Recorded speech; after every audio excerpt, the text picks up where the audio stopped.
स्वास्थ्य विभाग की रीढ़ समझे जाने वाली आशाएं मिलने वाली सुविधाओं से निराश होकर अनिश्चितकालीन हड़ताल पर बैठ गई हैं। कम से कम 1000 घरों के स्वास्थ्य संबंधी देखरेख की जिम्मेदारी एक आशा पर होती है।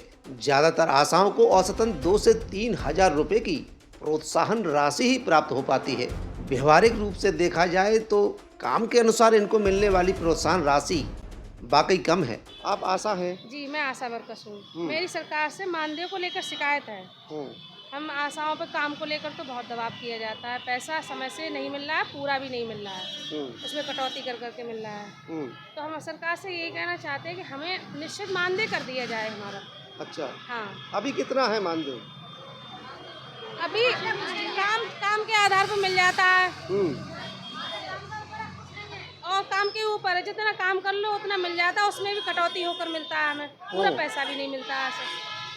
तो हम यही कहना चाहते हैं हमें एक तरफा कर दिया जाए हमारा। तो कितना मानदेय आप लोग चाहती हैं, किस हिसाब से बने ये मानदेय? मेरा कम से कम 20,000 होना चाहिए काम को लेकर। देखते तो अभी जो आपको मिलती है वो प्रोत्साहन राशि के रूप में मिलता है। हाँ, है ना? वही मिलता है हमें। आप चाह रही हैं कि एक मानदेय निश्चित कर दिया जाए। हाँ। तो वो 20,000 है या कुछ कम बढ़ भी हो सकता है? नहीं, 20,000 होना चाहिए। काम इतना है, हाँ। काम हम लोगों का इतना है कि 20,000 भी कम है। आप कह रही हैं जो आपको जो है 20,000 का मानदेय मिलना चाहिए। जी, अभी क्या दिक्कत हो रही है? अभी जो अभी मतलब आवाडी है, सीबैक है, टीबीआई का पैसा तो हमें बिल्कुल ही नहीं मिला, आयुष्मान का।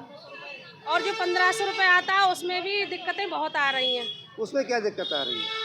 उसमें ये दिक्कत है कि यहाँ के जो वर्कर्स हैं वो डालते ही नहीं है। जो काम कर रहे हैं बदायूं से पड़ रहा है, कहाँ से पड़ रहा है, वो समय से मिलता ही नहीं है। उत्तर प्रदेश शासन द्वारा जो आपको 1,500 का जो मानदेय मिलता है वो नहीं एक ड्यूटी करने के बाद वो एक्टिवेट हो जाता है, हमें जानकारी है। वो भी मिलने में दिक्कत है। समय से नहीं मिल रहा है हमें। तो ये कहते हैं कि ऊपर से नहीं आ रहा है। हालांकि प्रदेश सरकार ने करीब 3 साल पहले से इनको 1,500 रुपए एक निश्चित राशि के रूप में प्रतिमाह देना भी शुरू किया है।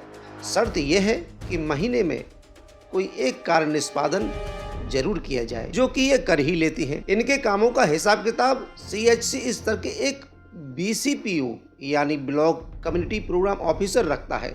ये अधिकारी अपनी रिपोर्ट अपने जिला स्तर के अधिकारी DCPO को देता है। इसके बाद इसमें भूमिका आती है CHC के MOIC की। बिसौली के BCPO राजीव सक्सेना है और MOIC हैं डॉक्टर अरविंद वर्मा।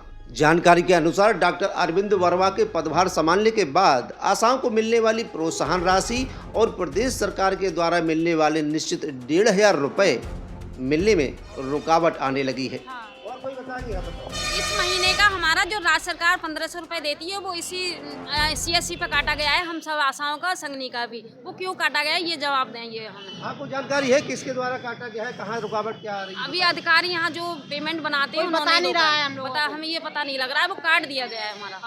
पेमेंट नहीं पड़ा 2-3 महीने से। कौन सा वाला? 1500 रुपए वाला, राज बजट वाला वो नहीं मिल रहा है? नहीं मिल रहा है। 2 साल से तो PVI वाला भी नहीं मिला है। सरकार 2 साल हो गए तब से जो CHO वाला PVI वाला मिलता था वो भी नहीं मिला है। कितना मिलता था पहले? वो 1 साल का 1000 रुपए महीने के हिसाब से मिलता था, वो भी नहीं मिला है। मार्च में 2 साल है जाएंगे। और ड्रेस का भी नहीं मिलता है। हमको साल में 2 बार ड्रेस मिलती थी, वो भी नहीं मिला इस साल। उधर उनकी जी बताइए। सर, हमें सरकार से हमारी यही है मांग कि हमें सरकारी कर्मचारी का दर्जा दिया जाए। अगर सरकार हमारी सुनेगी तो सारी दिक्कतें खत्म हो जाएंगी। कौन सी मांग है, बिंदुवार बताइए। एक तो आपकी मानदेय की मांग हो गई। जी और बीमा भी है हमारा। बीमा मिलता है अभी? बीमा मिलता है सर, बीमा बहुत कम है। एक तो ये आशाएं पहले से मिलने वाले प्रोत्साहन राशि से परेशान थी कि अब उसमें भी रुकावट से आंदोलित हो उठी हैं। डॉक्टर अरविंद इस रुकावट की मुख्य भूमिका में नजर आ रहे हैं।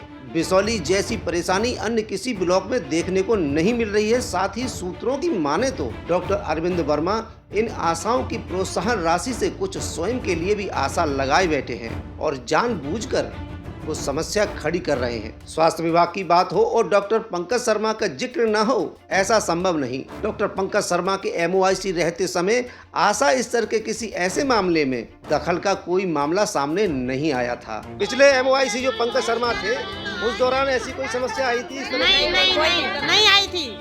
कोई पैसा नहीं काटा गया था।